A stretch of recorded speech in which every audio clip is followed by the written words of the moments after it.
Is Battlefield back? There's a void. There's a void for a shooter on the market that's not full-blown tactical like Escape from Tarkov or Arma, but not full-blown arcade like Call of Duty, X-Defiant, even though that shit is dead. Contrary to what Battlefield fans want you to believe, it is somewhere in between. It's not full-blown arcade, but it's not full-blown strategy. It's that nice middle ground, I feel like. It gives you like a little bit of both. It requires coordination, but the gunfights are not that difficult. But, Battlefield's kind of been on the decline. 2042 wasn't what we thought it was going to be. Although it's in a better state now, but, at this point, when you fuck up and you stumble out of the gate, people don't care. With the exception being maybe like Battlefield 4. That stumbled out the gate and then managed to maintain an audience. But 2042, I think that's because back then, I think people were a little bit more tolerant when Battlefield 4 came out. By the time 2042 came around, the internet was kind of in full circle, was in full effect in terms of just hating everything. So like nowadays, you really got to get it correct now because people are just angry. And I have a suspicion that they're going to get a whole lot angrier in the next 4 years. Hardline was slept on. It was. But that being said, it looks like they're trying to rectify the situation. We got a new article from Insider Gaming. It's an exclusive where they claim Battlefield 6 is undergoing franchise's biggest playtest ever to prevent another disastrous launch. They're listening to the community. Let's read along. What up, King C's? Battlefield players have had a reasonably tough time with the franchise these past few years. 2018's Battlefield 5 launch was a disaster, but 2021's Battlefield 2042 was worse. Hold on 1 second.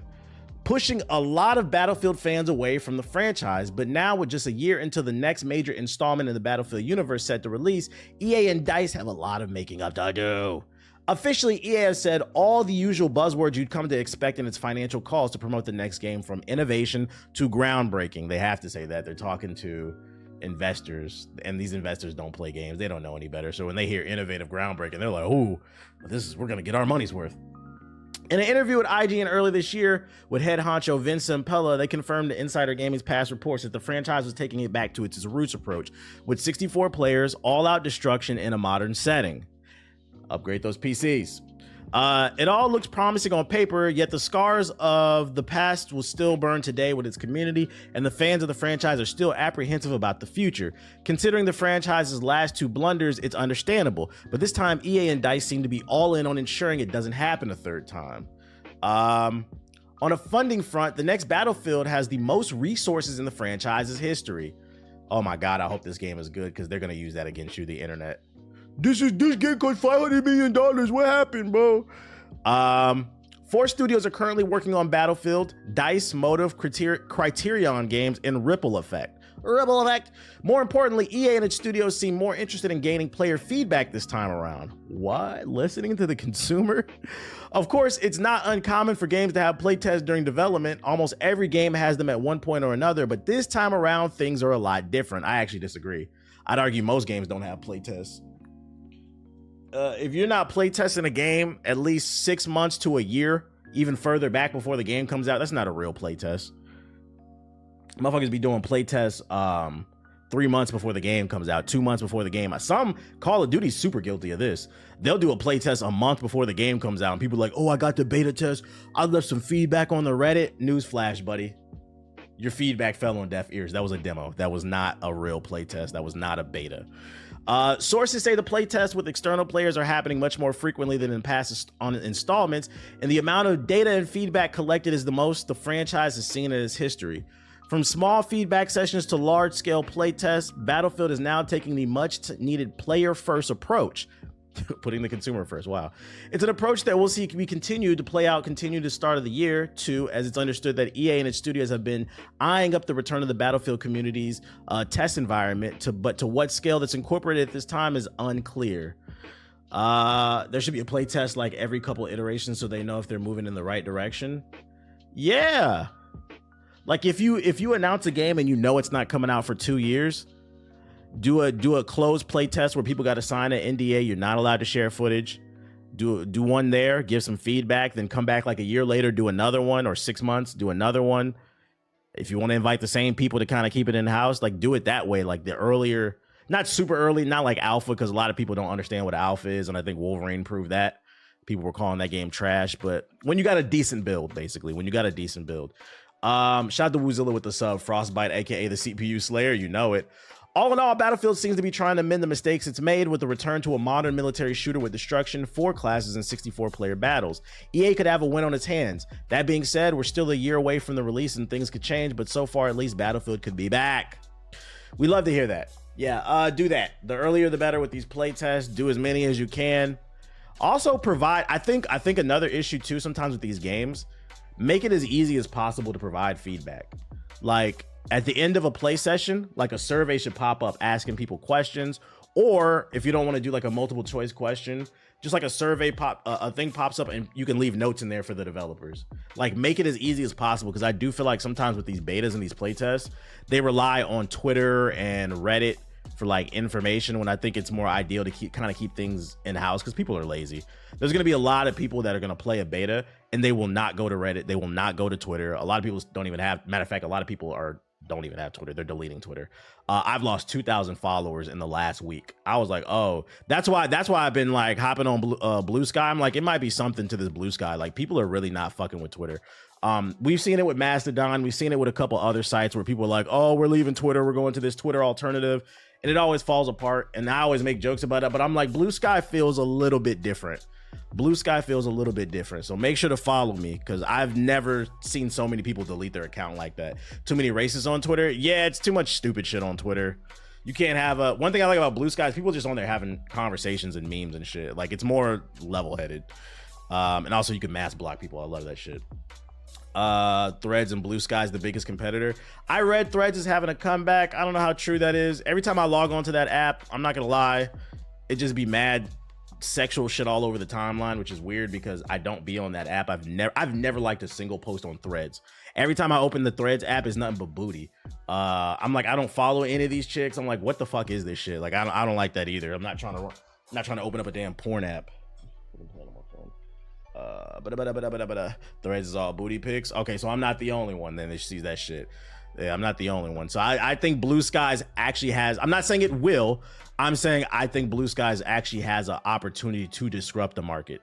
And it's been a while since there's been market disruption. So if you're interested in getting into the social media game, now's the time to build a brand, because there's a little bit of disruption going on. I think they passed 20 million today, users. But yeah, that's Battlefield news that I got for you. What else I got? PlayStation 6 rumors. We got some new rumors about gigawatts. Oh, by the way, before we get into the PlayStation 6 news, PS4 niggas, come to the front. In regards to what I was just talking about in talking about Battlefield, Dice, you had the opportunity to do something really funny here. I pray and I hope that the new Battlefield that comes out next year comes out on the PlayStation 4. You guys remember when Battlefield 3 and 4 came out on the last gen consoles? It came out on the PS4 and the PS3, and that PS3 version looked like straight dog shit. I hope they do that too. I hope they put out next year's Battlefield on the PS5 and the 4. And the reason I hope that the latest Battlefield goes onto the PS4 is mainly I just want to make fun of it on my stream when the footage looks like Android cell phone footage. Security cam footage from fucking 2004. We're gonna crack jokes, but also I think it's important that we put the new Battlefield on the PS4 because it's probably gonna blow up a lot of PS4s. Here on this stream, if for those of you unaware, I'm PS4 prejudice. I'm a PS4 racist. I'm out to destroy your PS4 so that we can move on with technology and let things progress the way that they're supposed to be. I don't know why niggas are so excited about Chatbot GPT when your PS4 can't run it. And yes, it was a joke. I know. Actually, Chatbot is not going to run on the PS4. But if AI ever did come to console, it ain't coming to your PS4. I can tell you that much. It ain't enough computing power. But anyways, I was about to say, yeah, we're the Friezas of the PS4s. I'm hoping the new Battlefield comes to PS4 so it blows it up. And it's going to force a lot of people to upgrade, you know? We're going to call it Operation Backdoor. We're going to get niggas excited about the next gen game to play it on their old hardware. We're gonna blow it up, and it's gonna force them to eventually upgrade. Operation Backdoor. Anyways, we're about to talk about PS6 rumors. If you're on the PS4, just close your eyes, put your hands over your ears. You can't afford this. PlayStation 6 rumors suggest the console will have AMD's UDNA architecture. Let's talk gigawatts. The PlayStation 5 is 4 years old, and that means it's time for rumors for the next generation. PS4. What? I just got the PS4 Pro. I just upgraded from the PS4 to the PS4 Pro. Can we get a PS4 slander emote on Twitch? What does that look like? You said already? Yes, already. Newsflash, guys. Console lifespans are supposed to be 5 years. Computing power doubles every year and a half. Yes, it's not already. According to a new rumor on Chinese forums from a known hardware leaker, the PS6 will use AMD's next-gen UDNA GPU architecture within the console. It's the same architecture that AMD will use in its Radeon 9000 series GPU starting in 2026. That sounds powerful. It was also reaffirmed that the console itself will utilize either a Zen 4 or Zen 5 CPU. Let's hope it's the latest. We've already seen the CPU debacle that came with the PS5 Pro. The CPU decision, however, remains undecided per the claim. Rumors of the PS6 using AMD is nothing new. It was reported in September that the system would stick with AMD over Intel in order to preserve features such as backwards compatibility. And lastly, it was said that Sony's PlayStation handheld would also use AMD hardware, which is another thing I found on here. It was talking about, this was the more interesting part. I'm not really interested in the gigawatts. That's nerd shit. Gigawatts and tigawatts. I'm more interested in the fact that both of these articles stated something about there's a rumor that there's another PSP on the way. And this kind of corroborates it because it says it right here. This is on the Gaming Leaks and Rumors Reddit, so take it with a grain of salt, both of these.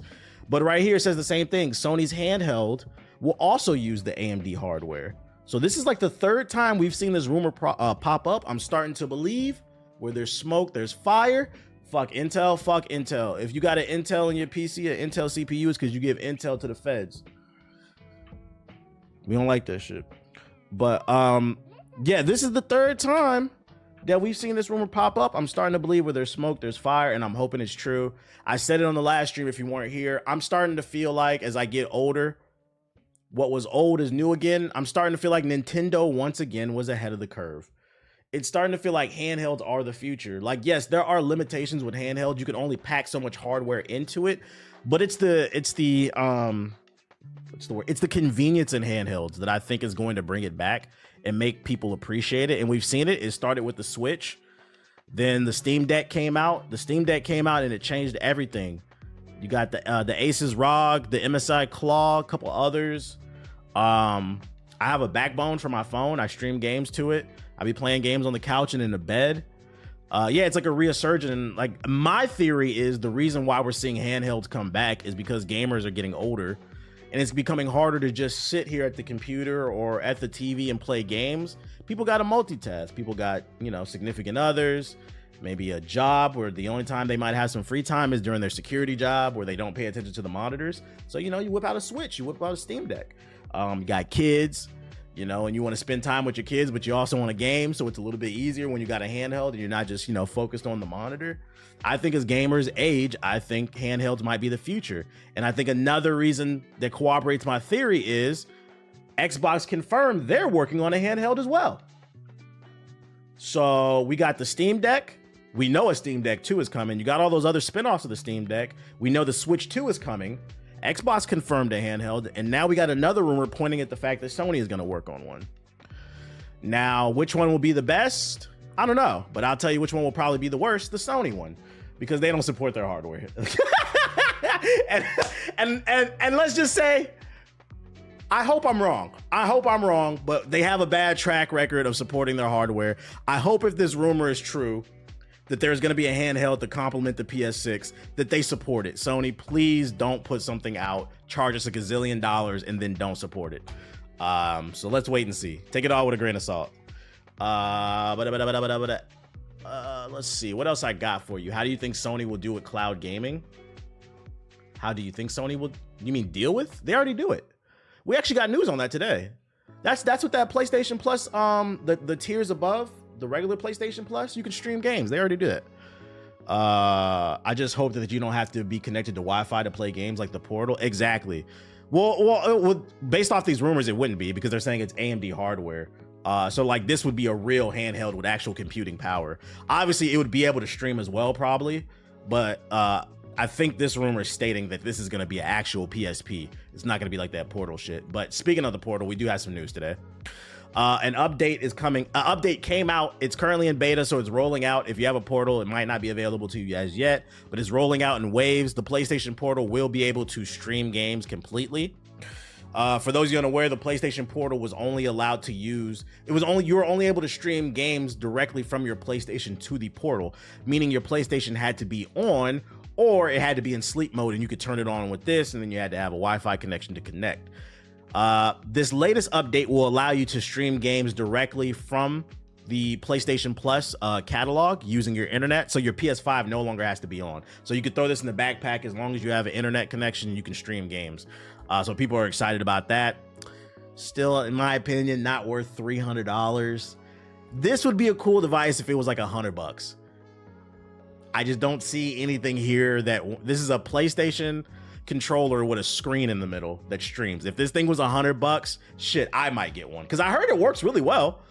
Nothing but rave reviews, but I just don't see what here is worth $300. Wait, what was the PlayStation Portal? Sony's take on the Wii U? No. What are you talking about? How good of a connection? That I don't know because I don't own one, and I'm not gonna spend $300 to find out. But I would imagine you probably do need a decent connection to run this shit. But yeah, that's coming. So if you were interested in it, they are adding more value. I don't know if this is worth buying because these rumors keep popping up about a new PSP, so we'll see. Think it's only $200? Nah, I saw it in Target the other day. It's $300. I saw it like a month ago, unless the price changed. PS Portal. Even, I'm not gonna lie, $200 is still too much. PS Portal price. Yeah, $200 is too much. You're right, though. It's $200. That's still too much money. Guys, this is a streaming device. I don't know if you guys know, but your cell phone can do the same exact thing as this for free. And it works perfectly fine. You know how I know? Because I do it myself. If your goal is just to stream games, your best bet is to get a Bluetooth controller. Just get a backbone, put your phone in it, and stream for free. But like paying $200 for a streaming device, fuck that. I want some hardware in my handheld. So then I can take it on the go and I have that extra power. Yeah, you could use a laptop if you wanted to. You can use, if you have an iPad. I don't know if you guys know. Take your iPad, sit it up on a stand, connect your PlayStation or your Xbox controller. You can stream games to it. I think it's gonna go on sale for Black Friday. I'd rather get a Steam Deck, I think. Yeah, I like the Backbone Black Friday. Yeah, get a Backbone on Black Friday. It's a great investment that I got. I need that raw processing power. We like it raw over here. Yo, shout out to Thriller Mike Jack with the sub. We like it raw over here. So that's an update on the PlayStation Portal. Keeping it in the realm of streaming, Xbox is about to get the same thing. Xbox is getting an exciting new feature, it seems. It looks like Microsoft could soon roll out a new Xbox feature that allows users to stream Xbox games that are not currently available on Game Pass. Reporter Tom Warren shared images of the Xbox Cloud gaming pages on High on Life and Dying Light 2, which notes that they are playable via streaming when purchased. Players also need a Game Pass Ultimate membership to stream games. This could be a signal that Microsoft will roll out Project Lapland and the reported codename of the ability to stream games you own. I don't like this, actually, now that I'm reading this. So for those unaware, you can stream games on Xbox, but the only games you can stream are games that say they're streamable via the Game Pass. This would make every game streamable, but according to this article, it says players also need Game Pass Ultimate to stream games, which sounds stupid. So you got to pay for the Game Pass as well as own the disc, and then you can stream it. Like, why can't I just stream the fucking game? It's my internet. Keep in mind, for now, there's no automatic stream setup for consoles on Steam Deck. You got to download an app called... Yeah, I already know that. Ethos and JG have Steam Decks. They say the PS5 runs fine on there. Some Xbox games that aren't part of the Game Pass have started showing up on the Xbox Cloud Gaming this week. Many shows right there. Yeah, so many hoops to jump through. This is where I would say PlayStation does have the advantage. If you want to stream games from anywhere in your house, it's very easy to set up PlayStation streaming on your phone or like your tablet. Xbox, you got to jump through fucking hoops. Shit's annoying. It's great, just a slight downside to me. Oh, I don't trip. I wouldn't trip off of that. Like, it's one time setup, and then, you know, you good after that, you know. Getting this because I skipped the Xbox Series X. Okay. So just making y'all aware, is coming. If that's a thing that you're interested in. And then last but not least, I thought this was pretty cool. What's the name? Japan and China played for a World Cup qualifier today, and this was the poster they put on social media to promote the game. Wukong versus Son Goku. Apparently Japan won. But I thought this was pretty cool. I tweeted it out. I was like, oh, this is fire. We love to see that. We love to see that. They don't even understand. The console don't have to be on when you stream games on the phone. It has to be in sleep mode for you. I don't know how it works with Xbox, but PlayStation, if it's in sleep mode, you can turn it on from your phone. You're fine. That's actually fire. Nerd shit. Let's go. Yeah, I would actually maybe even buy this poster, like put it on the wall. Guess he can't beat Goku, huh? I don't know, man. He the originator. I don't know. It's the same for both. There you go. There you go. China isn't good at soccer. I never said they were. That wasn't the conversation. I was just showing the poster. I didn't say who was good and who was bad. I was just showing the art.